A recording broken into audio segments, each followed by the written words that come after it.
एक ब्राह्मण थे तो तीर्थ यात्रा करना चाहते थे। उनके लड़के थे पर उनकी ज्यादा आज्ञा नहीं पालन करते थे, तो सोचा कि बूढ़ा अकेले तीर्थ यात्रा कैसे कर पाऊंगा।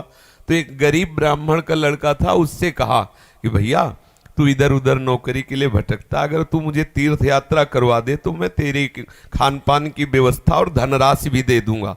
ब्राह्मण ने कहा चलो अच्छा है, आपके साथ तीर्थों का भी दर्शन होगा। तो जहां जहां जाना चाहते थे वो जवान ब्राह्मण बूढ़े ब्राह्मण को ले गया, तीर्थ दर्शन कराती हो। जब ब्रज धाम आया तो उसको बहुत बुखार आ गया बूढ़े को। उसने बहुत सेवा की, जैसे मतलब माता अपने बच्चे की सेवा करती है, ऐसे सब सेवा की उस जवान ब्राह्मण ने। बड़ा द्रवित हुआ बूढ़ा ब्राह्मण, धनी ब्राह्मण था वो। तो गोपाल जी के दर्शन जब करने गया तो उसने कहा बेटा तुमने बहुत सेवा की है, तुम्हें क्या दे सकता हूं। मेरे एक बेटी है, बहुत सुंदर है बेटी और बहुत धन संपत्ति है, मैं तुम्हें दूंगा। बोले देखो बाबा तुम तो यहां बोल रहे हो, घर में तुम्हारे जवान लड़के हैं, हमारी पिटाई करेंगे। बोले हम गोपाल जी को साक्षी करके कहते हैं कि अपनी बेटी का ब्याह तुम्हारे से करवा दूंगा और संपत्ति भी दूंगा। बात हो गई। तीर्थ यात्रा करवा के जब घर पहुंचा तो बूढ़े की हिम्मत नहीं कि बात कर सके लड़कों के सामने, क्योंकि बेचारा गरीब ब्राह्मण का लड़का।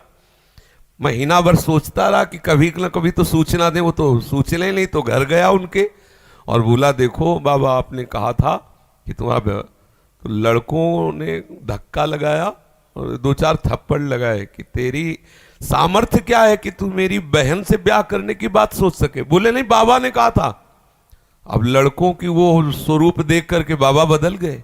उनका हमें नहीं याद है कि हमने कुछ कहा था।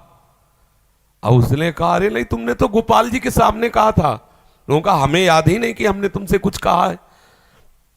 पीट के भगा दिया। अब उस लड़के को इस बात का बुरा लगा कि तीर्थ यात्रा करके आया और कह रहा कि मुझे याद नहीं है।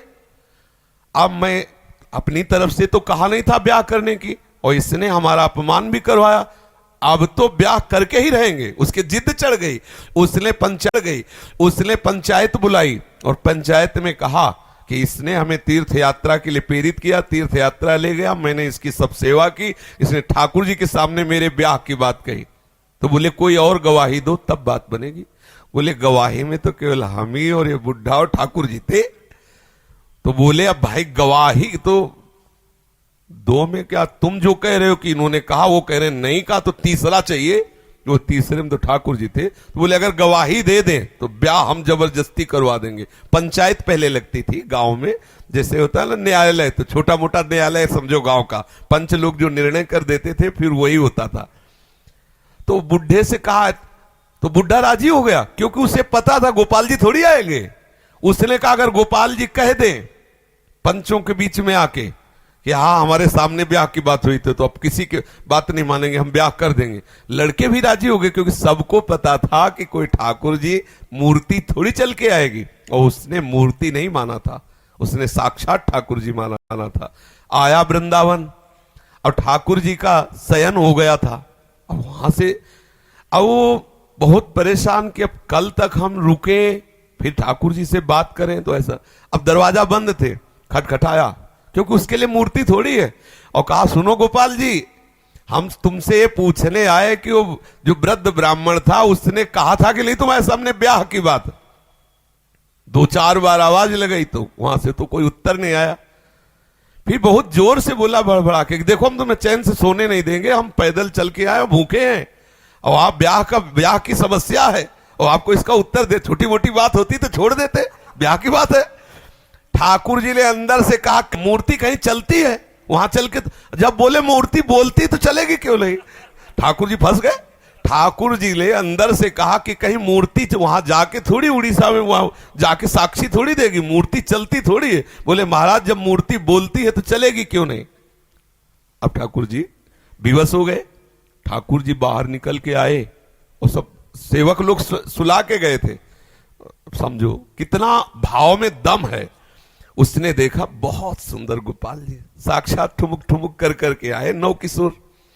बोले देखो हम चलने के लिए तुम्हारे भाव के कारण राजी तो है, लेकिन भोग राग की व्यवस्था, क्योंकि हम वृंदावन के ठाकुर, हमें तो चक माल चाहिए, हमको चना चवेना में तो रुकने वाले हैं नहीं। रबड़ी गुलाब जामुन ये सब चक्कर चाहिए।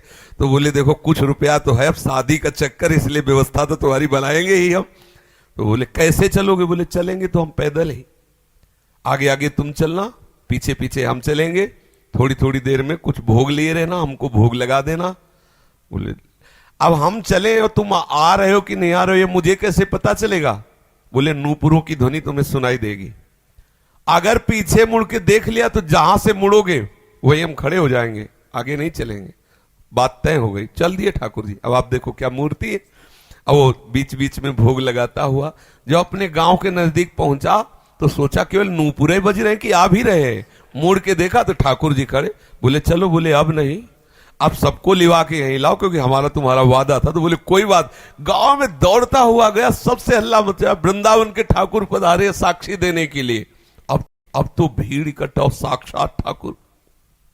अब सब पंच आ गए, तो अब पंचों के सामने बुढ़े को कुछ बोलने की हिम्मत नहीं रही।